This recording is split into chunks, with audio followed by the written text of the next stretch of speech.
A driver who ran over a pedestrian who accosted him has been ordered to pay more than $100,000 in damages. Province reporter Keith Fraser has the details. A young man who was called a wannabe Ziggy Marley by another man because of his dreadlocks and later drove over the man with his vehicle has been ordered to pay more than $130,000 in damages. Mark Odette, who was 20 years old at the time and is now 25, was picking up some food at a Subway in Coquitlam when he encountered Joel Ackley outside the restaurant. Ackley, 19 years old at the time and now 24, had been drinking and said he called Odette a wannabe Ziggy Marley to show off to his friends. Court heard that the two men exchanged words with one another outside and inside the restaurant.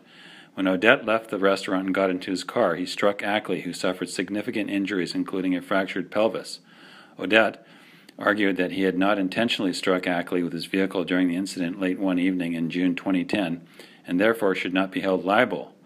BC Supreme Court Justice Ron Skolrud agreed that Odette did not hit Ackley intentionally, but nonetheless held him responsible.